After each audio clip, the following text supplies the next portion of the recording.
주제는 순종이라고 하는 주제입니다. 여러분이 순종이라고 하는 이 주제를 또는 성경적인 개념을 정리하지 못한다면 신앙생활을 제대로 할 수 없을 뿐만 아니라 하나님께 쓰임받을 수도 없습니다. 그래서 오늘 저는 큰 개념으로 순종이 뭔가 하는 것을 좀 여러분하고 좀 같이 좀 나누겠는데요. 여러분이 좀 이렇게 한번 좀 생각하세요. 순종이 뭔가 그 중에 제가 하나씩 몇 가지 걸 좀 말씀을 좀 드릴게요. 순종 첫째는 뭐냐면요. 하나님이 인간을 창조하시고 인간에게 요구한 딱 한 가지 요구가 있는데 그것은 순종밖에 없습니다. 하나님이 에덴 동산에서 모든 것을 다 허락하시면서 딱 한 가지 요구했어요. 그래서 순종이란 뭐냐? 하나님의 유일한 요구예요. 여러분 유일한 요구예요. 여러분이 한번 생각해 보세요. 동산나무의 실과는 먹지 말라. 이것은 네가 마음대로 먹어도 이것은 먹지 말라. 그것은 지금 순종을 요구하는 거잖아요. 다른 거 뭐 요구했습니까? 너 나를 위해서 헌신하라, 충성하라, 봉사하라. 여러분 그런 거 요구하지 않았잖아요. 그래서 딱 한 가지 여러분이 순종을 요구해요. 그러면 여러분이 이렇게 한번 좀 생각해 보세요. 어제나 오늘이나 영원토록 동일하신 하나님은 지금도 딱 한 가지 순종을 요구합니다. 여러분이 천국 가는 것도요, 순종을 통해서 천국 가요. 그러면 어떤 것을 순종을 통해서 천국 가느냐? 주 예수를 믿으라. 그리하면 너와 내 집이 구원을 받는다. 너 예수 믿어. 예수 믿으면 너 천국 가. 하는 하나님의 말씀을 여러분이 순종해서 예수를 믿으면 천국 가는 거예요. 그러니까 여러분이 지금 만일 구원받은 것도 순종을 통해서 구원받은 거예요. 예수를 믿으라고 하신 하나님의 말씀에 여러분이 순종했죠. 여러분이 지금 예수를 믿는다면 예수를 믿으라고 하는 하나님의 말씀에 순종한 거잖아요. 그러니까 하나님이 저와 여러분에게 요구하는 것은요, 순종 외에 없어요. 만일 에덴 동산에서 인간에게 순종을 요구하고 오늘은 다른 것을 요구한다면 어제나 오늘이나 동일하신 하나님이 아니에요. 여러분 이 생각을 해보세요. 어제나 오늘이나 영원토록 동일하신 하나님이라면 어제 순종을 요구했다면 오늘 또 저와 여러분에게 순종을 요구할 거예요. 그러니까 여러분이 만일 순종이 뭔가를 모르면요, 절대로 여러분 신앙생활 할 수도 없을 뿐만 아니라 여러분 하나님께 우리가 쓰임받을 수도 없는 거예요. 그 다음에 순종은 뭐냐? 또 여러분 순종은 뭐냐? 여러 가지로 좀 보는데 신명기에 있는 말씀을 여러분이 한번 보십시오. 신명기 10장에 있는 말씀을 보십시오. 신명기 10장 우리가 성경을 몇 군데 쭉쭉 한번 찾아보시겠습니다. 여러분이 빨리 못 찾으셔도 괜찮아요. 제가 읽어드릴 거니까요. 여러분 읽어드릴 거니까 그냥 신명기 10장 13절입니다. 신명기 10장 13절 내가 오늘 내 행복을 위하여 네게 명하는 여호와의 명령과 규례를 지킬 것이 아니냐 그랬어요. 내가 오늘 네 행복을 위하여 그랬어요. 왜 하나님께서는 우리에게 순종을 요구하는 줄 아십니까? 네게 명하는 여호와의 명령과 규례를 지킬 것이 아니냐, 이것을 순종이라고 그래요.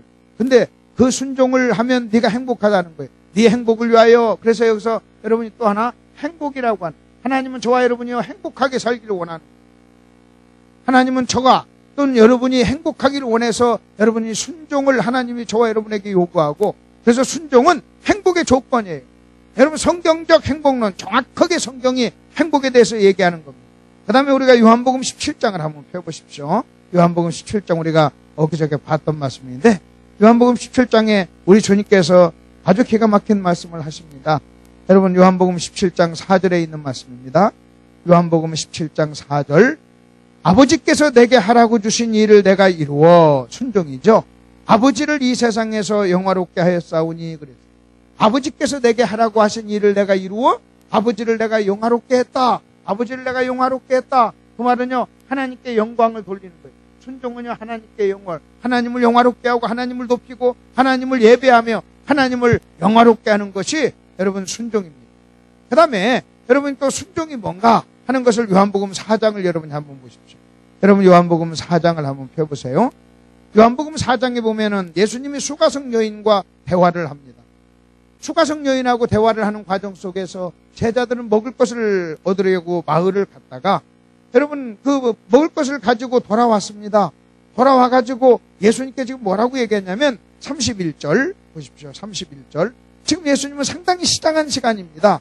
그 제자들이 예수님께 이렇게 얘기합니다. 그 사이에 제자들이 청하여 이르되 랍비여 잡수세요 그래요. 랍비여 잡수세요. 마을에서 가져온 음식이 있습니다. 지금 예수님 굉장히 시장합니다. 선생님 잡수세요. 그렇게 얘기하니까 32절 예수님께서 이렇게 대답을 하십니다. 내게는 너희가 알지 못하는 먹을 양식이 있느니라.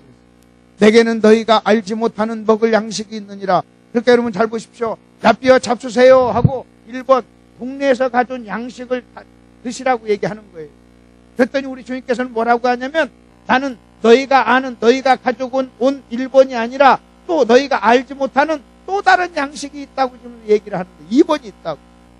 그러니까 지금 제자들은요 1번 잡수세요. 마을에서 가져온 양식 1번 잡수세요. 그러니까 예수님께서는 나에게는 2번이 있어. 나 2번 먹었어. 금방 2번 먹어서 내 마음속에 만족이 있어. 여러분 이렇게 대답을 하는 거예요. 그러니까 우리 제자들이 또 뭐라고 얘기합니까? 33절 보십시오. 제자들이 서로 말하되 누가 잡수실 것을 갖다 드렸나? 또 제자들은요 1번으로 얘기해요. 우리 주님은 2번 먹었다고 얘기하는데 너희가 알지 못하는 양식, 너희가 지금 동네에서 가져온 양식이 아니라 너희가 알지 못하는 양식을 나는 먹어서 나는 지금 그걸 먹었어 하고 2번을 얘기하는데 여러분 제자들의 생각 속에는요 2번이 없어요. 오로지 제자들의 생각 속에는 1번만입니다. 제자들의 관심, 생각, 마음 속에는 1번이라는 것밖에 없어요. 2번이 없는 거예요. 그러니까 2번을 얘기해도 알아듣지를 못하는 거예요. 여러분 알아듣지를 못해요. 여러분 잘 들어보십시오. 제가 여러분에게 이렇게 한번 좀 얘기해 볼게요. 지금 여러분이 대답을 한번 해보세요. 저를 보세요. 여러분이 만일 가장 잡수시고 싶은 거, 가장 먹고 싶은 거, 나는 이거 한번 먹고 싶어, 나는 이거 먹고 싶어 하는 거 하나, 음식 하나를 여러분이 지금 마음속에 한번 생각해 보세요. 음식. 나는 이거 먹고 싶어. 뭔가 하나 좀 여러분 떠올리세요. 떠올렸어요? 자, 좋아요. 그러면 여러분이 지금 마음속에 떠올린 그 음식은요 옛날에 먹었던 겁니까? 한 번도 먹지 않았던 겁니까? 예? 먹었던 거. 여러분 잘 들어보세요. 여러분이 먹지 않았던 것은요 여러분의 마음속에 떠오르지 않아요. 그리고 여러분이 모르는 것은요 여러분 생각할 수가 없는 거예요. 그러면 여러분 잘 보십시오. 여러분 이렇게 보십시오. 제가 여러분에게 여러분 지금 가장 잡수고 싶은 것이 뭡니까? 그러면 누가 나에게 목사님 뭘 드시겠습니까? 뭘 드시고 싶습니까? 예, 내가 갈비 먹겠습니다. 간장게장 먹겠습니다. 닭갈비 먹겠습니다. 옛날에 다 뭐 했던 것 중에 하나예요. 예, 먹었던 거. 그러면 안 먹었던 것은 말할 수 있어요? 없어요? 없어요. 안 먹었던 건 말할 수 없어요. 여러분이 알지 못하는 건 말할 수 있어요? 없어요? 없어요. 없어요. 그러니까 먹었던 것 중에 하나. 그래서 흥부 자식들이 어느 집에 갔다 너희들 뭐 먹을래? 그랬더니요 배추꼬랭이요 그랬더니. 왜냐면 다른 건 먹어본 적이 없어요. 맨날 배추꼬랭이만 먹었으니까 배추꼬랭이요 그랬다는 거예요. 자, 그러면 이 법칙을 그대로 어디다 한번 여러분 적용해 보시겠면 여기다 한번 적용해 보세요. 여러분이 이 땅에 살면서 우리가 이 땅에 살면서 천국을 사모하지 못하는 이유가 뭔지 아십니까? 내가 천국 가고 싶어? 난 내가 빨리 천국 가고 싶어? 나는 천국을 가고 싶어? 여러분 천국에 대한 사모함이 없는 이유가 뭔 줄 아세요? 그것은 뭐냐면요 이 땅에서 천국을 경험하지 않았어요. 근데 여러분이 하나 아셔야 될 것은요 여러분 천국이라고 하는 것은요 우리가 죽어서 가는 곳 여러분 그것만이 아니에요. 하나님께서는 천국을 이 땅에서 경험하도록 하셨어요. 여러분 천국을 이 땅에서 경험하도록 해서 천국을 이 땅에서 경험하도록 하기 위해서 성령님이 저와 여러분 마음에 오셨다는 거예요. 그렇기 때문에 만일 여러분이 성령님을 통해서 이 땅에서 천국을 경험한 사람은 천국을 사모하는 거예요. 여러분 자기가 경험하지 못하고 먹어보지 못한 음식을요 생각할 수 없잖아요. 여러분이 나는 갈비 먹고 싶어 이 말은 언젠가 갈비를 먹었다는 거예요. 여러분 나는 칼국수를 먹고 싶어 언젠가 여러분 칼국수를 먹었기 때문에 여러분 칼국수를 얘기한다는 거예요. 왜 여러분 많은 사람들이 예수를 믿으면서 여러분 천국을 사모하지 않는지 아십니까? 여러분 사도 바울 보세요. 사도 바울은 뭐라고 하는지 아십니까? 난 내가 어떻게 하면 천국 가고 싶다 천국 가고 싶다 그랬어요. 그가 이 땅이요 여러분 이 땅이 살기가 어려워서 그렇게 말하는 게 아니에요. 여러분 사도 바울이 고난을 두려운 사람이 아니에요. 여러분 사도 바울이 사명이 중요하지 않다는 것을 여러분 그래서 그런 거 아니에요. 나는 내가 천국 가는 것과 이 땅에 사는 것 두 가지 사이에 내가 끼어서 고민한다. 너희를 위해서라면 내가 이 땅에 있는 것이지만 그러나 나 자신을 위해서라면 나는 천국 가고 싶다. 지금이라도 당장 천국 가고 싶다. 하나님을 만나고 싶다. 나는 하나님이 계신 곳에 가고 싶다고 얘기했던 거예요. 왜 그런 줄 아십니까? 그럼요 신앙생활하면서 천국을 여러분 그 천국을 겪고 여러분 예를 들어서 내가 여러분 구미에 와서 여러분 목사님 사주는 맛있는 것을 먹고 경험을 했어요. 근데 내 안에는 경험을 못했어. 그럼 나는 수원에 올라가서도요, 그거 먹고 싶은 거예요. 한 번은 광주에 가서 맛있는 음식을 먹고요, 너무너무 맛있어가지고 우리 아내 데리고 그것만 먹으러 갔어요. 전라도 광주. 그리고 또 맛있어가지고요, 성도들 태워가지고요, 그거 먹으러 광주 갔어요. 사람들은 안 먹어본 사람은 뭐 그거 먹으러 거기까지 가냐고 얘기하는 거예요. 그러나 가가지고 먹은 사람들은요, 오기 잘했다 그래요. 오기 잘했다. 그리고 다음에 또 거기 가자 따라가는 거예요. 여러분 한번 생각해 보세요. 여러분이 이 땅에서, 하나님께서는요, 이 땅에서 저와 여러분이 천국을 경험할 수 있도록, 여러분 천국을 경험할 수 있도록, 여러분 예수 우리가 잘 믿고, 여러분 중에 예수 믿고 나서요, 여러분 다 그 천국을 한번 맛보고 그것을 맛보지 않은, 경험하지 않은 사람이 어디 있냐는 거예요. 근데 그것을 잊어버리고 문제니까 그렇죠. 여러분 우리가 예수를 잘 믿고, 여러분 성령께 우리가 굴복하고, 여러분 정말 온전하게 하나님께 굴복하잖아요. 그러면 하나님이 저와 여러분의 마음속에 천국을 경험하게 해요. 그 어디나 하늘나라 그랬잖아요. 내 주 예수 모신 곳이 그 어디나 하나님 나라라고 그랬잖아요. 근데 우리가 온전한 순종을 안 해요. 온전한 순종을 하지 않으니까요, 마음속에 천국을 경험하지 못하고, 천국을 경험하지 못하니까요, 사람들은요 천국을 사모하지 못하는 거예요. 갈비를 한 번도 먹지 못해가지고, 여러분 갈비라고 하는 개념 자체가 없는 거예요. 네가 가장 먹고 싶은 것이 무엇이냐? 그러면요, 우리는요 가장 맛있는 것이 갈비인데 갈비를 먹어본 적이 있어요. 그러니까 우리는 이 땅에서, 여러분 이 땅에서 우리가 이 땅에서 막 그냥 살고 이 땅에 대한 애착을 갖는 거예요. 사도 바울이 허무주의 때문에 그가 천국을 사모한 게 아니에요. 고난이 두려워서 이 삶을, 환경을, 조건을 피하기 위해서 그는 천국을 그랬던 것이 아니에요. 그는 천국을 사모했기 때문에 감옥에 들어가서도 그는 천국을 누리는 거예요. 천국을 누리기 때문에 여러분 그 옥중서신들을 보세요. 여러분 옥중서신, 제가 요즘에 에베소서를 묵상하고 있는데 옥중서신을 보니까요 기가 막혀요. 에베소서 1장 2장에서 1장 1절과 2절에서 인사를 딱 하고 난 다음에 3장의 시작이 뭔지 아십니까? 찬송하리로다 그래요. 찬송하리로다.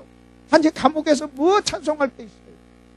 여러분 애나 지금이나 감옥이라고 하는 것은요, 사람을 고통을 주기 위해서, 범죄한 사람, 죄진 사람에게 고통을 주기 위해서 마련한 곳이 감옥이에요. 여러분 지금보다 그때 그 당시 감옥은 훨씬 더 조건이 열악했을 거예요. 아무리 기가 막힌 사람도요, 여러분 감옥에 가면 고통스러워하는 거예요.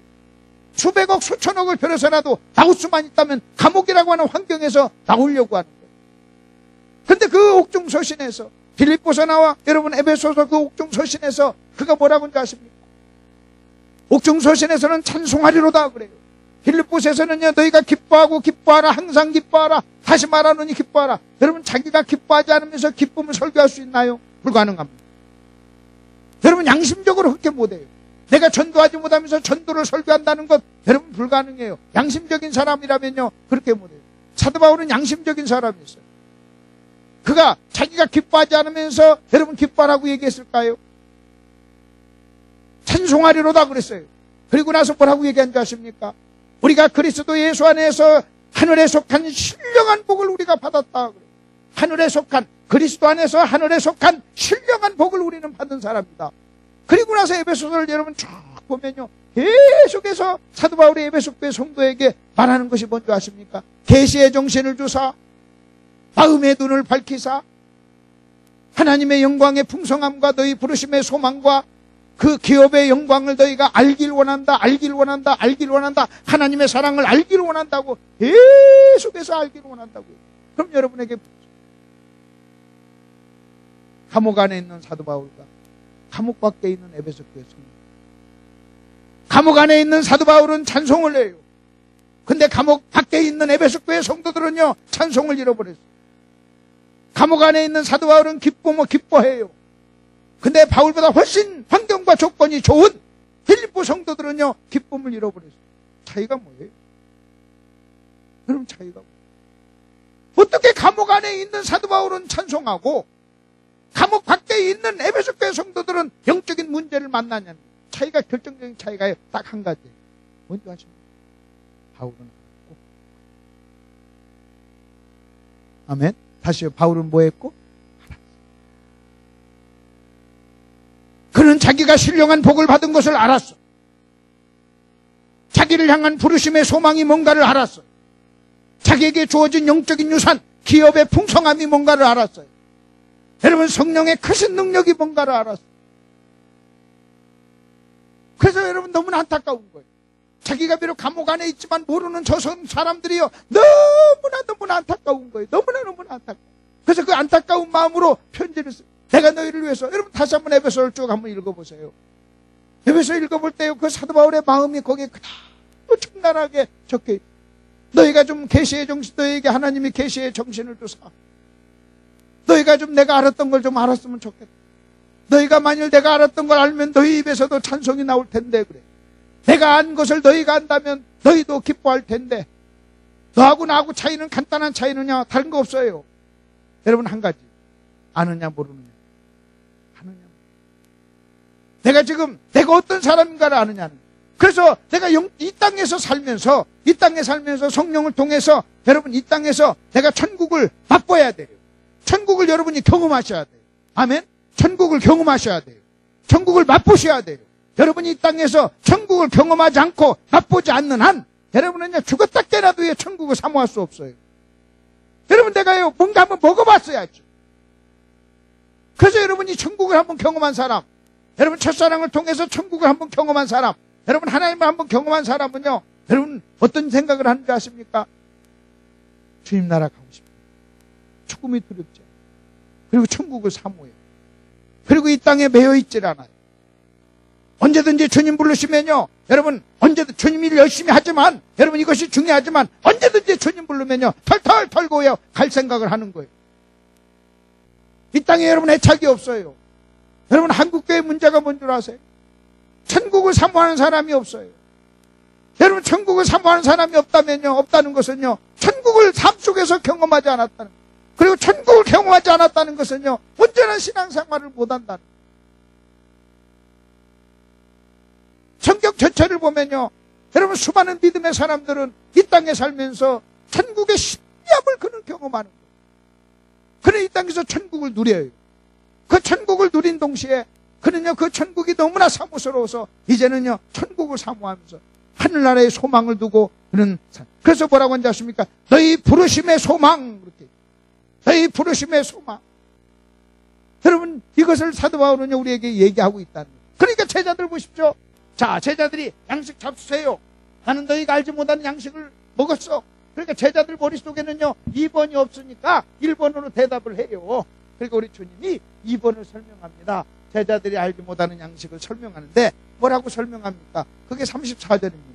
예수께서 이르시되 나의 양식은, 그래, 나의 양식은 나를 보내신 이의 뜻을 행하며 그의 일을 온전히 이루는 것이라. 여러분, 우리 주님께서는요, 순종을 양식이라고 그랬어요. 순종은 뭐냐? 양식이다. 여러분, 순종은 양식이라는 거예요. 양식. 여러분, 양식이라는 게 뭐예요? 양식이라는 거. 양식이라고 하는 것. 여러분, 양식은 여러분 음식이에요. 여러분 이렇게 생각, 음식이 뭡니까? 음식. 이렇게 보십시오. 내가 음식을 먹어요. 음식을 먹으면 이 음식은 내 속에서요, 에너지가 돼요. 그리고 우리는요, 그 에너지의 힘에 근거해서 움직여요. 활동을 해요. 다시 잘 보십시오. 음식을 먹어요. 내 속에서 소화가 돼가지고 에너지가 돼요. 우리는 그 에너지에 의해서 그 힘에 근거해서 움직입니다. 그러니까 여러분, 양식이란 결국은 내가 먹는 대로 우리는요, 삶을 통해서 나타나는 거예요. 자, 음식이 에너지가 돼서 나로 하여금 활동하게 하는 겁니다. 여러분이 음식을 먹지 않으면 힘이 없어서 여러분 움직임이 없는 거예요. 마찬가지예요. 여러분, 순종이 양식이란 뭔지 아십니까? 내가 순종이라고 하는 양식을 먹잖아요. 그러면 그 순종이 저와 여러분에게 능력, 에너지를 주어서 우리는요, 우리로 하여금 모든 영적인 활동을 하게 하는 거예요. 그렇기 때문에 여러분, 하나 우리가 아셔야 됩니다. 하나님이 원하시는 활동이라고 하는 것은 여러분, 육신의 양식을 먹고 그 육신의 양식에 근거해서 움직이는 활동이 아니라는 거예요. 하나님이 원하시는 여러분 움직임은 뭔지 아십니까? 하나님이 원하시고 하나님이 인정하시는 움직임, 영적인 활동이란 뭔지 아세요? 내가 하나님의 말씀을 듣고 순종해서 그 순종이 내 속에서 에너지가 돼서 여러분 그 순종에 근거한 활동만이 여러분 하나님이 원하시는 진정한 활동이고 하나님이 인정한 진정한 활동. 지금 우리 주님께서는 뭐라고 하냐면 내가 하나님께 순종했다는 거예요. 여러분, 이것을 통해 조금만 더 설명해 드릴게요. 지금 예수님께서는 먼 길을 제자들과 함께 걸어서 수가성 우물가에 도착했어요. 그게 12시쯤. 그때 예수님은 피곤하시고 시장하셨어요. 성경에 예수님은 피곤하신지라 그랬어요. 그리고 제자들은 먹을 때가 되니까 동네로 음식을 구하러 갔어요. 여러분, 두 가지가 겹쳤어요. 시장하고 그 다음에 피곤하셨어요. 먼 길을 걸어서 피곤하시고 시장하셨습니다. 그렇다면 여러분 또 한번 보십시오. 그렇게 시장하고 피곤하면요, 제일로 하기 싫은 게 말입니다. 여러분이 힘이 없잖아요. 그러면요, 말하기가 싫어요. 말이라고 하는 것이 엄청난 에너지를 소모합니다. 목사가 1시간 동안 막 그냥 힘차게 여러분 이야기하면요, 여러분 하루 노동자들의 에너지가 소모된다고. 여러분이 몸이 아팠을 때 제일 하기 싫은 게 말하기잖아요. 그래서 말할 힘도 없다고 그러잖아요. 여러분, 죽어가는 사람은요, 말에 목소리에 힘이 없어요. 목소리가 카랑카랑 한다는 것은요, 건강하다는 것이고 힘이 있다는 거예요. 아직 시어머니가 목소리가 막 굵고 힘이 있으면 돌아가실 날이 멀지 않아, 상당히 좀 기다리셔야 돼요. 며느리 되신 분들 좀 더 기다려요. 아이고, 멀었구나. 근데 왜 점점 지금 시어머니가 힘이 좀 없고 목소리가 약하면 곧 가실 거니까 조금만 참으세요. 지금까지 참았잖아. 아주 C자 들어간 것은 막 시월드 해가지고 C자 들어간 건 시금치도 싫어한다며. 그래서 어떤 목사님 설교하면서 요즘에는 시금치도 C자 들어간 건 다 싫어해서 시금치도 싫어한다. 그러니까요, 딱 끝나고 났더니 어떤 성도가 오더래요. 어떤 성도가 예수님 와서, 목사님, 시금치만 싫어하는 게 아닙니다. 그 다음 얘기가 재밌어요. 시편도 안 읽어요. 막 그런데. 시편도 안 읽는다고, 시편. 왜? 시편. 그러면서 같이 웃었어요. 근데 여러분 잘 보십시오. 여러분이 아마 경험을 하셨을 거예요. 몸이 아프고 피곤하고 병들고 문제가 생기면요, 여러분 힘이 없고, 힘이 없을 때는요, 말하는 것도 엄청난 에너지가 소모가 됩니다. 엄청난 에너지가 소모. 그럼 예수님은 지금 피곤하고 시장하셨어요? 근데 왜 수가성 여인에게 일부러 이야기를 겁니까? 그 여인이, 그러면 예수님이 죄성이 있어서 여러분 그 여인하고 뭐 연애하려고 그랬겠어요? 여러분 그런 거 아니시잖아. 더군다나 그 사람은 사마리아인이고 유대인이에요. 여러분, 그 예수님이 여자에게 말 걸었을 때 여자가 깜짝 놀랐어요. 당신은 유대인인데 어찌하여 나에게 물을 달라고 합니까? 할 정도로 놀랬다고요. 정답이 뭔 줄 아세요? 여러분, 이 질문 한번 해봅시다. 예수님은 시장하시고 피곤하셨어요. 더군다나 사마리아 여인이었어요. 얼마든지 오해도 받을 수 있는 상황이에요. 근데 왜 예수님은 여인에게 말을 걸어서 이야기를 했을까요? 귀찮을 텐데, 힘들 텐데, 좋은 일도 아닌데, 그렇다 해서 대단한 여자도 아닌데 왜 그랬을까요? 정답은 뭔지 아십니까?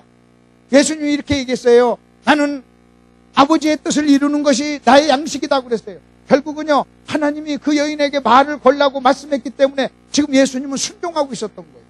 예수님은요, 하나님께 뭐 하고 있었다고요? 순종하고 있었어요. 다시요, 예수님은 지금 예수님이 여인에게 말을 건 것은, 여러분 뒤에 고백을 보니까 나의 양식은 그랬잖아요. 주의 뜻을 온전히 이루는 것이다. 주의 일을 하는 것이다. 지금 그 여인하고 말한 것을 양식을 먹었다고 얘기하는 거예요. 여러분 잘 생각해 보세요. 지금 예수님께서는 그 사마리아 여인하고 주고받고 이야기한 것을 나는 양식을 먹었어. 그러면 양식이 순종이잖아요. 그러니까 지금 예수님은 그 여인과 말한 것을, 순종을 하나님의 허락에서 내가 했다는 거예요. 그럼 여러분 순종이 뭔 줄 아십니까? 여러분 순종이란 이런 거예요. 여러분은 하기 싫지만요, 하나님이 원하시는 걸 하는 게 순종이에요.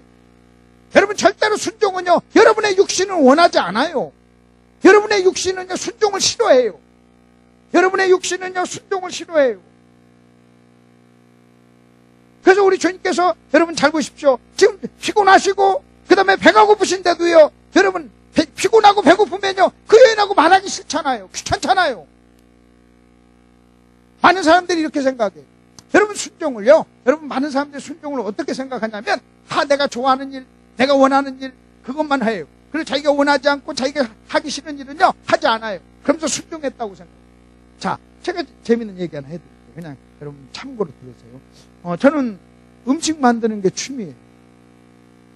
취미다 보니까요, 제 아내보다 제가 음식을 잘합니다. 저는 전라도 사람, 내 아내는 서울 사람. 일단 그것만 봐도 내가 남자지만 더 잘할 것 같아요. 그 다음에 또 하나 아셔야 될 것은, 세계적인 여러분 인류 조리사나 주방장은요, 다 남자예요.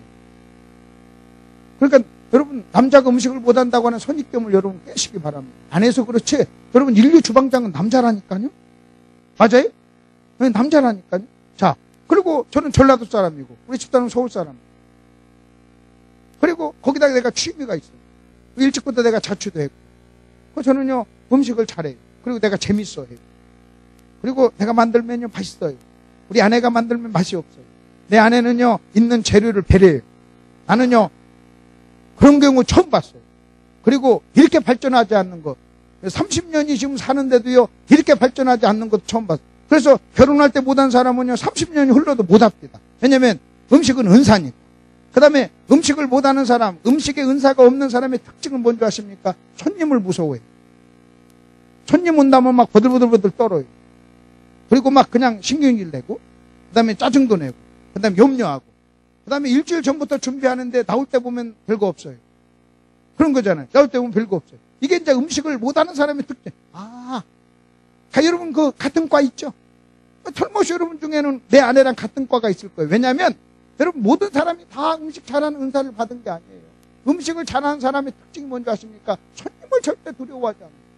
내 친구 중에 친구 목사님 중에 사모님은요 음식을 아주 그 은사를 받았어요. 그래서 내가 저랑 만나가지고요 그 목사님이 그래요. 여보 나 지금 김덕신 목사님이랑 같이 가네. 점심 좀 먹지. 30분에 가면요 음식 다 해놨어요. 음식 다 해놨어요. 그 다음에 손님을 두려워하지 않아요. 그리고 그냥 찾아가도 잠깐 기다리세요. 막 뭔가 해가지고 내놔요. 내놔요. 저는 그런 스타일이에요. 저는 손님 무서워하지 않고 그 다음에 제가 만들고 그리고 제가 음식하는 걸 좋아해요. 아주 취미. 그래서 내가 음식을 만들 때는 찌개랑 끓이고 만들 때는요 내 아내한테 오지 말라고. 그냥 오기만 해도 맛이 없어지는 것 같은 느낌이 드는 거. 그런 거 있죠. 뭐 이렇게 집어넣지 않아도 그냥 가까이 여보 뭐해 맛이 어때 하면서 맛만 봐도 막 음식 맛이 팍 떨어지는 것 같아서 다 하고 나서 알아. 그래서 우리 아이들은요 딱 먹고 국물 딱 먹고 나서 아빠가 만들었구나 엄마가 만들었구나. 그래서 우리 집에서 아빠가 만들었구나 그것은 맛있구나라의 공이어요. 동의어예요. 엄마가 만들었구나 그것은 맛이 없구나와 똑같은 말이에요. 자, 그리고 제가 이제 저는 이렇게 청소 같은 거 하는 걸 제가 좋아해요.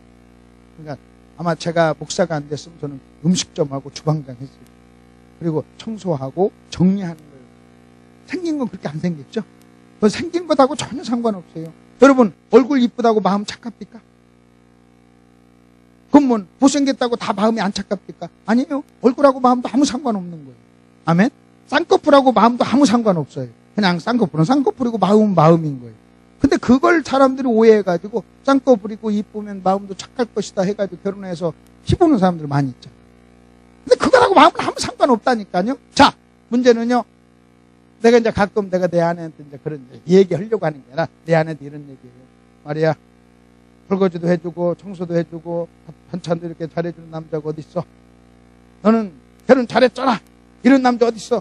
그러면 내 아내가 기분 좋을 때는 그냥 받아들이는데 기분이 약간 상할 때 하는 한마디가 있어요. 그 말이요, 확 내 마음에 꽂히는데 뭐라고 얘기했는지 아십니까? 지 좋아서 하면서 이제 그 얘기를 하려는 거예요. 자기가 좋아서 그게 나 위해서 하냐는 거예요. 네가 청소하는 거 좋아하고 정리하는 거 좋아하고 음식하는 거 좋아하니까 정말 나는요 내가 그걸 하면서 스트레스를 푸니까요 나는 호텔에 가도 내가 닦아요. 내가 하면 깨끗이 닦아야 내가 기분이 좋으니까 마음이 뭐하니까 그냥 닦는 거예요. 내가 닦는 거예요. 자, 무슨 얘기냐, 여러분 잘 보세요. 어떤 사람은요 겉으로 보면 신앙생활 같은데 내가 아내가 말한 대로 지 좋아서 무슨 얘기인지 아세요? 내가요 정말로 내 아내를 사랑해서 하는 게 아니란 말이에요. 내가 정말로 내 아내를 사랑해서 한다면요 매일 해줘야 돼요. 근데 제가 매일 할 것 같아요? 아니, 내가 하고 싶어요. 기분. 정말로 내가 내 아내를 사랑해서 한다면요 그냥 매일매일 해줘야 돼요. 뒤에 있는 대로 매일매일 해야 돼요. 여러분 순종이 뭔지 아세요? 여러분이 하나 아세요? 순종이요 여러분이 하고 싶을 때 좋을 때 좋은 것 여러분이 원하는 것 여러분 그거든요 진정한 의미에서 순종이라고 합니다. 여러분 성경에서 말하는 순종은요 내가 하고 싶지 않고 원하지 않고 힘든 것을 순종하는 게 성경이 말하는 순종. 여러분 아브라함 이삭을 바치는 것을 순종이라고 합니다. 어떤 아버지가 자기 아들 아브라함아 이삭을 바쳐라. 예 할렐루야 아싸 이 새끼 죽여야지 아싸 말 안 듣는가 가자 너 하나님 너 죽이란다 이렇게 하고 갔을 것 같아요? 여러분 아무리 그 자식이 말 안 듣는 자식이라도요 여러분 그랬겠어요? 근데 여러분 이삭은요 그런 자식이 아니에요. 하나밖에 없는 자식이고 아버지가 가자고 할 때 그는 갔던 자식이고, 이 지고 가자고 할 때 그는 지고 올라갔던 자식이고, 아버지가 내리치려고 할 때요, 그는요 조용히 겸손하게 순종했던 자식이고. 여러분, 그 아들이 대들려면 얼마든지 아버지한테 대들 수 있는 거예요.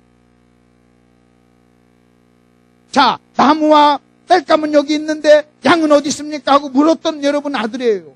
그러니까 그 이삭이 어린 아들이 아니에요. 짊어지고 산 올라가는 아들이란 말이에요. 그리고 제사의 제사법도를요 정확하게 아는 아들이었어요. 얼마든지 아버지에게 대들려면 대들 수 있는 나이였어요. 더군다나 아브라함은 늙었잖아요. 근데도 제단 위에 딱 올려놨을 때요, 여러분 이삭은요 그냥 얌전히 가서 거기에 순한 양처럼 무릎을 꿇었던 거예요. 여러분 칼로 내리쳤어요. 치려고 그랬어요. 여러분 그런 아들이었어요. 하나밖에 없는 아들, 25년 만에 얻은 아들, 하나밖에 없는 아들, 순종하는 아들, 너무나 말 잘 듣는 아들, 기가 막힌 아들이에요. 하나님이 아브라함에게 너 이삭을 바쳐라고 그럴 때 예 할렐루야 하면서 막 그냥 기뻐가지고 막 충만해가지고 그냥 막 여러분 죽을 막 아들을 막 그렇게 했다면요, 여러분 아브라함 미친 거예요. 성경에 그런 얘기가 다 나와 있었진 않았지만요, 여러분 그게 얼마나 큰 고통이 있었고 얼마나 큰 갈등과 고통이 있었고. 여러분 순종이란 뭔지 아십니까? 여러분 잘 들으세요. 순종이라고 하는 것은 뭐냐면 우리는 타락한 죄성이 있어요. 우리의 타락한 죄성과 본성은요 절대로 순종을 원하지 않아요. 이것은 어쩌면요 죽을 때까지 저와 여러분에게 징그럽게 따라다니는 죄성이에요. 그렇기 때문에 우리가 진정으로 순종을 하려면요, 여러분 자신을 십자가에 넘기우고 여러분 자기 자신을 부인하지 않고 내가 여러분 그 죄와 여러분 그 하나님의 말씀에 순종을 거부하는 이 죄성과 피나는 전쟁, 피나는 전투를 하지 않으면요 여러분 누구도 순종할 수 없어요. 한평생 동안 여러분 새벽기도를 했어도요, 내 육신은요 그 새벽기도를 수십 년 하면서 여러분 했던 목사님도 새벽기도 나오는 게 여러분 쉬울 것 같아요? 어떤 목사님 그러더라고요. 새벽기도만 없으면 목회할 만한. 누가 새벽기도를 만들어요? 여러분 한 30년, 저도 한 30년 했으면요 새벽에 일어나는 게 쉬워야 되잖아요. 근데 매번 일어날 때마다 힘들어요. 오늘 또 일어나서 올까 말까 망설이다가 그래도 가야지, 여러분 왔는데 내가 안 가면 되나 해서 왔다니까요. 에? 정말 그렇잖아요. 그냥 여보 여러분 그냥 이번 딱 안 보고 그냥 입 딱 닫고 안 볼 것 같으면 안 와버리고 그냥 가버리지, 자버리지. 근데 또 목사님 계속 봐야 되고. 아니 그럼 여러분 오늘 아침도 여러분 아침에 일어나가지고 할렐루야 너무 좋다, 너무 좋아, 여러분 이러면서 막 웃으면서 왔어요? 몇십 년 했으면요 그럴만도 하잖아요. 근데 여러분이 하나 순종에 대해서 얘기할 때 여러분 생각하세요. 여러분 순종은요 저와 여러분의 죄성과 여러분의 육신은요 절대 순종을 원하지 않아요. 순종을 원하지. 여러분이 남편에게 순종하는 것이 그렇게 쉽습니까? 우리가 뻔히 알잖아요. 남편에게 순종해야 되고 부모에게 순종해야 되는 거 뻔히 알고, 여러분 공부를 했고 이론적으로도 알고 수없이 설교를 들었잖아요. 그런데도 불구하고요 매번 어렵잖아요. 내 아내는 얼마나 많이 들었어요. 그리고 마음속에 순종해야 된다는 걸 너무나도 알면서도 넘어지고 덤비고 넘어지고 덤비는 게 여러분 내 아내, 내 모습. 내 아이들도요 자기네들이요 여러분 순종하지 않고 아버지에게 순종하지 않으면 그 다음에 오는 그 고통을, 죄책감과 고통, 죄의식이 있는 걸 알아요. 한 번은 지가 마음속에 뭐하니까 막 욱하고 나한테 얘기 안 하고 나서 우리 아들이 나한테 막 와서 울어요. 아버지 잘못했어요 하고 막 울어요. 여러분 어려서부터 순종을 배웠는데 아버지에게 순종해야 된다는 걸 왜 모르겠어요? 알죠. 아는데 순간적으로 자기 죄성 앞에 자기가 굴복을 하고 순간적으로 아버지 앞에 한번 얼굴을 한번 싹 붉히고 난 다음에 그 다음에 찾아오는 그 죄책감 때문에 이 앞에 쓴 거예요. 근데 우리 아들 괜찮아하더라고요. 우리는 어쩌면요 평생 죽을 때까지 이 싸움을 해야 됩니다. 아멘. 그러니까 여러분 순종이라고 하는 것은요 여러분 그렇게 만만한 게 아니란 말이에요. 왜? 징그러운 죄성이 있기 때문에 그래요. 징그러운. 근데 우리 주님께서는 뭐라고 하냐면 나의 양식이다 그랬어요. 근데 여러분이 만일 그 죄성을 이기고 여러분이 순종만 한다면 마치 맛있는 음식을 먹은 것처럼 여러분 마음속에 놀라운 만족감이 여러분에게 찾아올 줄로 믿습니다. 여러분 순종하면요 여러분에게 능력과 그 양식을 먹었을 때의 만족이 여러분에게 찾아와요. 그게 지금 여러분 순종이라는 거예요. 그 다음에 또 보십시다. 나의 계명을 가지고 지키는 자라에 나를 사랑하는 자니 그랬잖아요. 그러니까 순종은요 사랑이에요. 그래서 하나님이 너하고 나하고 사랑의 관계를 맺자 지금 얘기를 하는 거예요. 너하고 나하고 사랑의 관계를 맺자. 자, 여러분 하나님 우리에게 요구한 것입니다. 행복의 조건입니다. 그 다음에 하나님께 영광을 돌리는 것입니다. 그리고 양식입니다. 그리고 사랑입니다. 그 다음에 그것은요 관계예요. 관계. 하나님께서 관계를 맺자는 거예요. 관계를 맺자. 사랑의 관계를 맺자. 더군다나 여러분 순종은 또 뭔가 아주 중요한 순종의 특징이 하나 있는데, 순종이 뭐냐 여러분 생각해 보십시오. 예를 들어서 제가 이 탁자를 이쪽으로 옮기고 싶어요.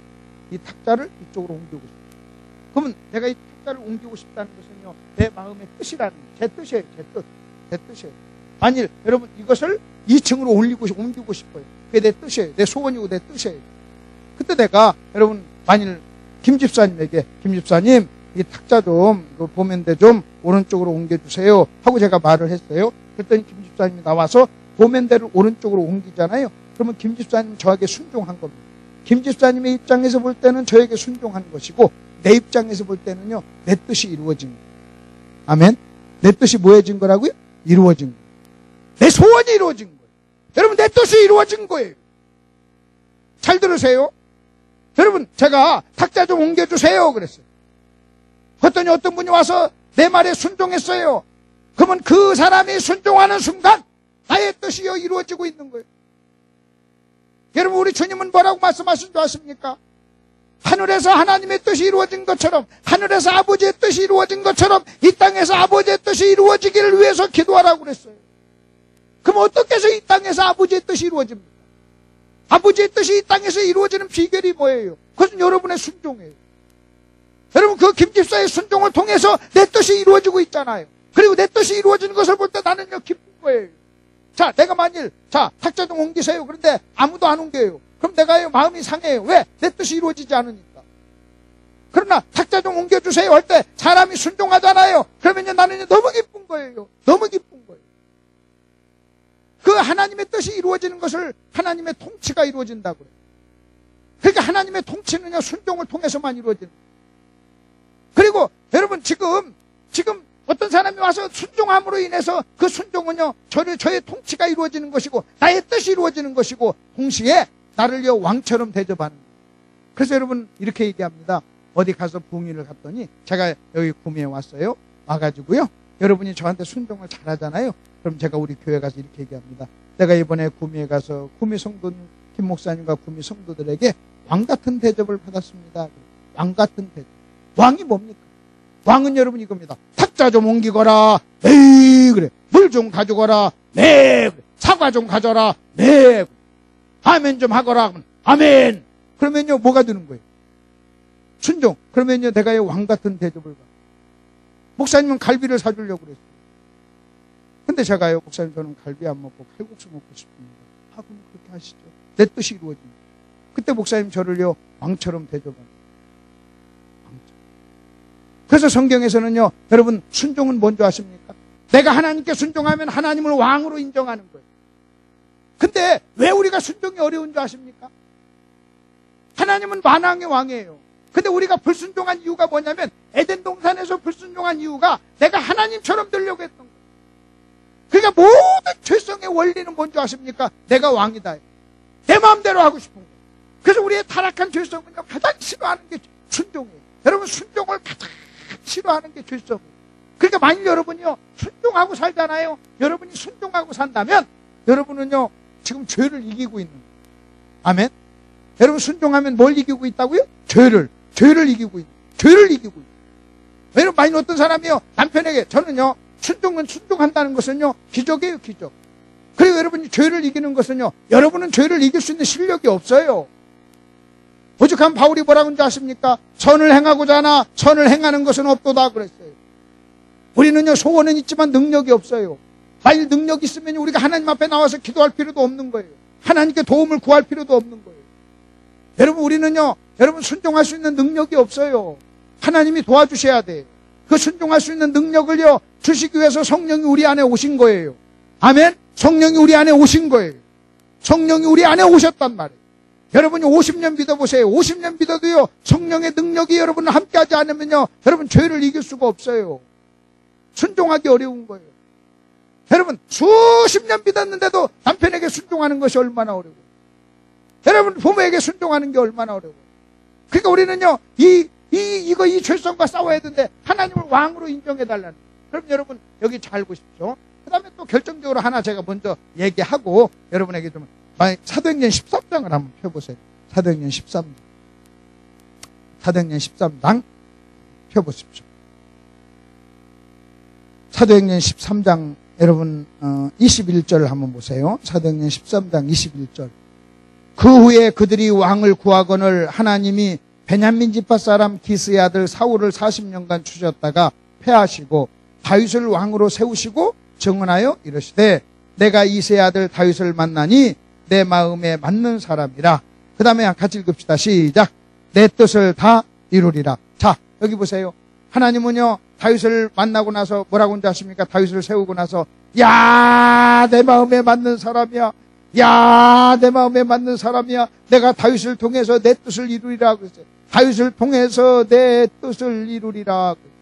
그러니까 사울과 다윗은요, 반대되는 사람이에요. 쉽게 얘기하면 제가 설명해 드릴게요. 제가요, 이 탁자를 옮기고 싶었어요. 탁자를 오른쪽으로 여러분 5m만 옮기고 싶었어요. 그래서 내가 사울한테 그랬어요. 하나님이 사울에게 사울아, 탁자를 오른쪽으로 옮겨라. 그랬더니 사울이요, 오른쪽으로 옮기지 않고 왼쪽으로 오히려 옮긴 거예요. 그러니까 하나님이 사울에게 넌만 내가 오른쪽으로 옮겼는데 왜 왼쪽으로 옮기냐? 그렇게 얘기하니까요, 사울이 뭐라고 하는지 아십니까? 내가 보기에 오른쪽보다 왼쪽으로 옮기는 것이 더 좋사옵나이다 하고 얘기합니다. 그러니까 자기 생각이 하나님 생각보다 더 낫다는 거예요. 그러냐 자기 마음대로 한 거예요. 그러니까 하나님이요, 사울을 버렸어요. 그리고 사울에 이어서 다윗을 세운 거예요. 다윗을 보니까 다윗이 딱 내 마음에 맞는 사람. 여러분 어떤 사람이 다윗의 하나님의 마음에 맞는 사람이에요? 내가 다윗을 통해서 내 뜻을 이루리라. 이 말이 무슨 말인 줄 아십니까? 내가 사울을 통해서는 내 뜻을 이루지 못했다는, 사울 저놈은 지 마음대로 했다는, 내가 오른쪽으로 옮기라고 했는데 그놈은 오른쪽으로 옮겨. 너 왜 왼쪽으로 옮겼냐 하니까 이 사놈이는 말하기를 왼쪽으로 옮기는 것이 좋사옵나이다 하고 나한테 대들었단 말이에요. 그게 내 마음에 안 맞았어. 그런데 다윗은요, 오른쪽으로 옮기라니까 네 하고, 네 하고. 그래서 다윗을 향해서 뭐라고 하냐면 다윗을 통해서 내 뜻을 보았나. 그럼 여러분 보세요. 어떻게 다윗을 통해서 하나님의 뜻이 이루어졌습니까? 다윗의 순종. 다윗의 순종. 여러분 잘 보십시오. 여러분 우리가 순종하면요, 하나님의 뜻이 이루어져요. 아멘. 내가 순종하면 하나님의 뜻이 이루어져요. 그리고 나중에 다윗이 죽었을 때 다윗의 묘비에 뭐라고 쓴 줄 아십니까? 하나님이 30절에 있는 말씀 보십시오. 36절에 있는 말씀. 사도행전 13장 36절 보십시오. 사도행전 13장 36절. 다윗은 당시에 하나님의 뜻을 따라 섬기다가, 여러분 하나님의 뜻을 따라 섬기다가, 그러니까 여러분 아까 거기 22절하고 맞는 말이죠. 다윗을 만나니 내 마음에 합한 사람이라, 맞는 사람이라 내 뜻을 다 이루리라 그랬어요.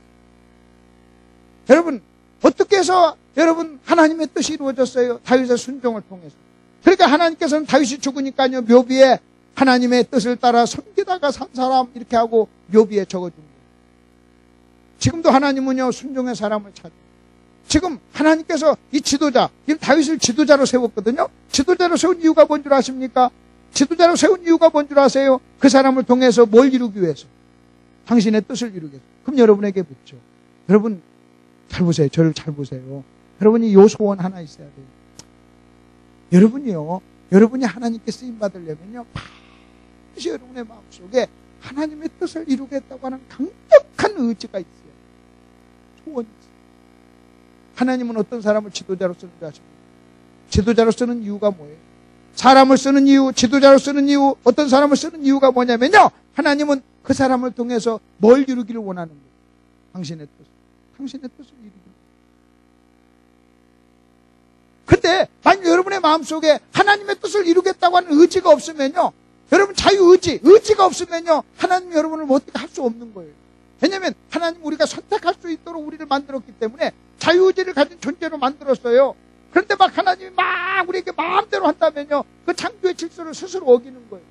그러니까 하나님은 지금도 어떤 사람을 쓰는 줄 아십니까? 이런 사람을 써요. 여러분이 하나님께 쓰임 받으려면요, 여러분 이렇게 하시면 돼요. 하나님, 저는 소원이 있어요. 내 평생의 소원은 하나님의 뜻을 이루는 거예요. 제 평생의 소원은 하나님의 뜻을 이루는 거예요. 하나님, 뭐 심부름 시킬 일 있으면 저를 쓰세요. 저는요, 하나님이 하라는 대로 할 거예요. 하나님의 소원이 내 마음의 소원이에요. 하나님의 뜻과 내 뜻은 똑같아요. 나는 무슨 일이 있어도 하나님의 뜻이라면 저는 순종할 거예요. 그러면 하나님이, 그래, 내가 너를 통해서 내 뜻을 좀 이루어야 되겠구나 하고 우리를 쓸 줄로 믿습니다. 여러분, 기독교 역사에 하나님께 순종하지 않는데도 쓰임받은 사람이 있나요? 그래서 여러분, 이 순종은. 자, 그리고 요한복음 6장을 한번, 6장 하나만 맞아 봅시다. 요한복음 6장을 한번 보십시다. 요한복음 6장. 요한복음 6장에서 예수님이 하신 말씀이 있습니다.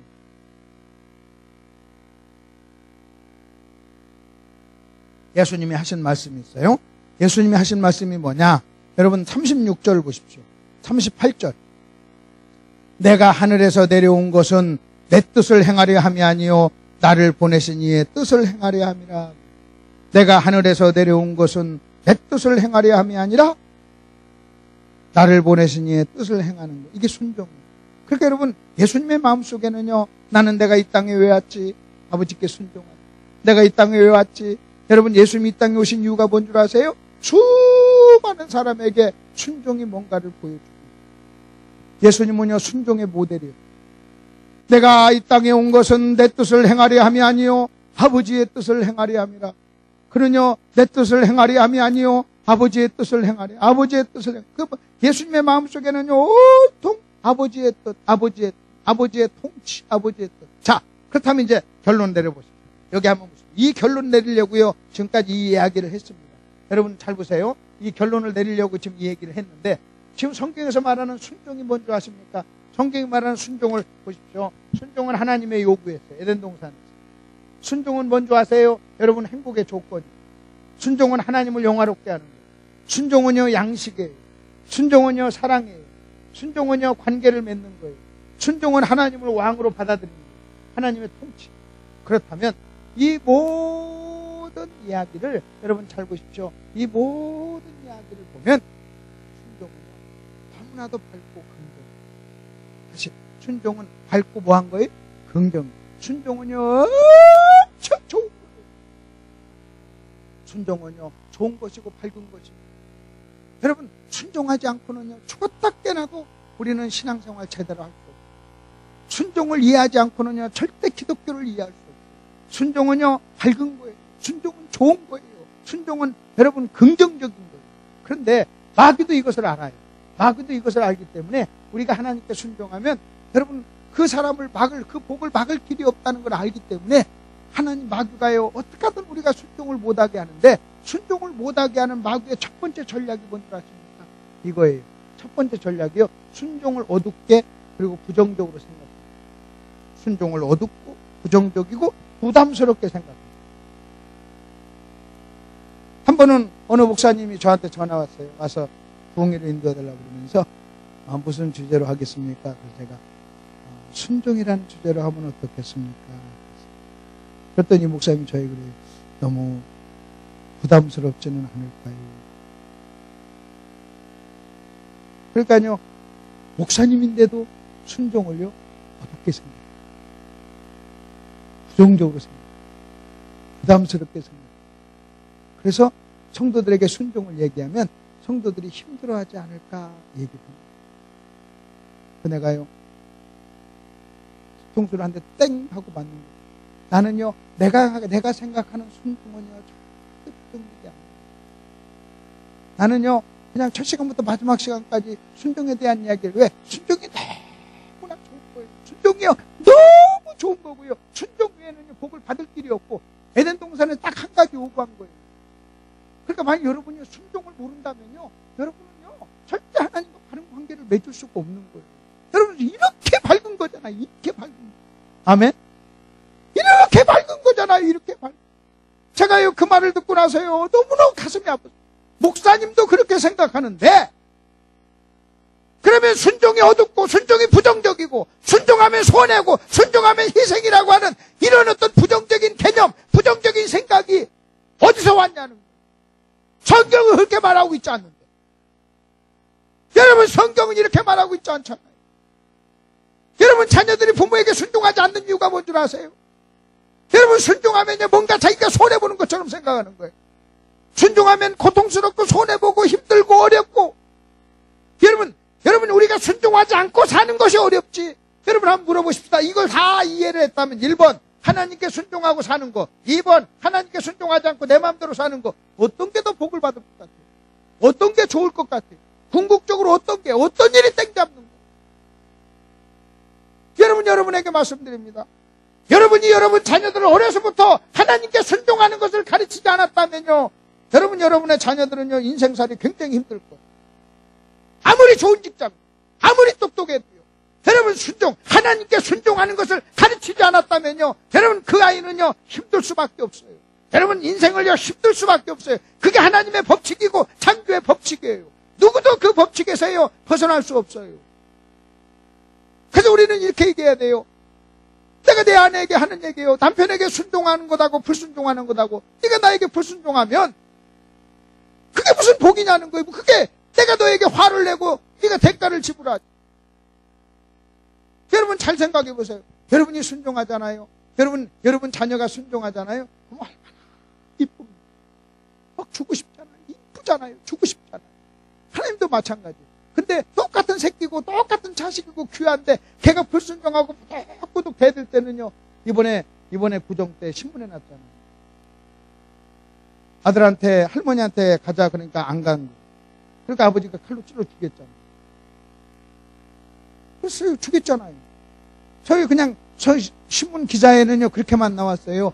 구정명절 때 할머니한테 가자고 하니까 안 가는 자식을 아버지가 찔러 죽였다. 이렇게만 나왔어요. 근데요, 제가 그 말을 들으면서요, 무슨 생각인 줄 아십니까? 얼마나 힘들었어요. 상상을 한번 해봐요. 여러분, 그냥 할머니 집에 가자, 안 가요. 그래, 안 가, 이 새끼. 맞아, 그렇게 했겠어요? 그 과정 속에요, 여러분, 더 많은 실갱이도 있어요. 여러분, 오죽하면, 깨끗해봤자 아들 하나나 둘이나 있을 거 아니에요. 아들 하나, 딸 하나 있으면 하나밖에 없을 거 아니에요. 근데요, 여러분, 그 아버지가 잘했다는 얘기가 아니에요.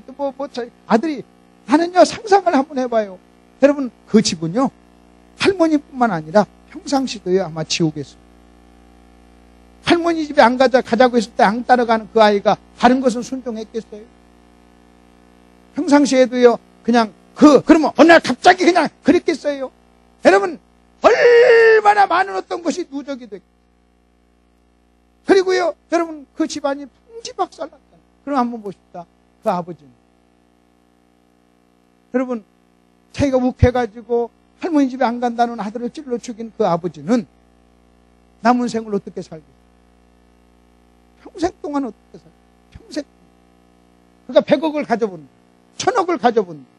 여러분, 그의 어머니는 만일 그의 앞에서 누나가 있든지 여동생이 있다면, 그 모습을 봤다면, 아버지가 칼로 찔러서 죽이는 자기 동생, 자기 오빠가 자기 앞에서 죽어가는 그 모습을 본 그 식구라면, 여러분, 저는요, 제가요, 그 기사를 보면서 무슨 생각을 하십니까? 더 어려서 더 일찍 순종을 가르쳤더라면 그러지 않았어요. 더 조그만 했을 거예요. 저부터 착착하게 순종을 가르치고, 또 자기가 아이들 앞에서 하나님 앞에 순종하는 본을 보여줬다면, 그 아이들이요, 아니 부모가 할머니 집에 가자, 왜 안 갔겠어요? 아버지도요, 순종을 안 보여줬고, 그 아이는요, 순종을 못 배웠어요. 그러니까요, 한 집안이요, 그러면 그게 그냥 욱해가지고 그랬을 거라고 생각해요. 거기에 마귀가 역사하지 않았을까요? 여러분, 모든 죄에는요, 마귀의 역사가 있어요. 내가 내 육신에부터 시작된, 여러분, 욕심으로부터 시작됐다 할지라도, 시작은 그렇게 됐다 할지라도, 결국은 어떤 것이요, 죄로 나타날 때는요, 반드시 거기에는요, 또 마귀가 가입하고 틈을 타서 역사한 거예요. 그 분노 속에 마귀가 틈을 탄 거예요. 너 아들 새끼 저런 아들 뭐 하냐, 죽여버려라 하는 마귀의 음성을 들은 거예요. 그렇다면 여러분 생각해 보세요. 순종은요, 오늘 여러분 이 아침에 여러분이 이거 하나 딱 여러분 속에 쫙 크게 인식하세요. 순종은 밝고 긍정적이고 좋은 것이다. 시작. 밝고 긍정적이고 좋은 것이다. 다시요. 순종은 밝고 긍정적이고 좋은 것이다. 시작. 순종은 밝고 긍정적이고 좋은 것이다. 여러분, 마귀가요, 저와 여러분의 마음속에, 그래서요, 제가 순종을 설교한다 그러면 어떤 성도들은요, 마음 얼굴이 막 어두워요. 아이고, 또 목사님께 순종하라는가 보다. 그런 얘기가 아니에요. 뭐 주의 종에게 순종하라. 여러분, 그런 얘기가 아니에요. 여러분, 그런 얘기. 내가 여러분 좀 목표가 편하기 위해서 성도들이 목사님, 여러분 그런 거 아니에요. 여러분 신앙생활도 맞죠. 여러분이 목사님께 순종하며 하는 거 신앙생활이 좋지. 목사님과 싸우면서 하는 게 더 편하겠어요? 그런 거 아니잖아요. 여러분 잘 보십시오. 순종은요, 좋은 거. 근데요, 마귀가요, 그것을 싫어해요. 우리가 좋아하는 꼴을 못 보잖아요. 그래서 마귀는요, 저 여러분의 마음속에 순종을 부정적이고 어둡고, 그 다음에 아주 나쁜 개념으로, 그렇게 좋지 않은 개념으로 자꾸 심어줘요.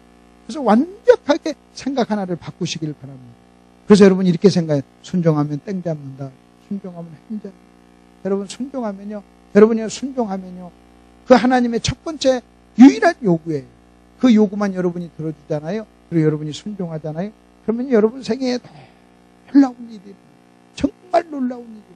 제가요, 이 평생 동안 제가 받는 복 얘기하고 마칠게요. 제가요, 지금 목사로서, 강사로서 엄청난 복을 제가 누리고 있어요. 근데 이 모든 누리는 복이요, 뭐 때문에 이루어진지 아십니까?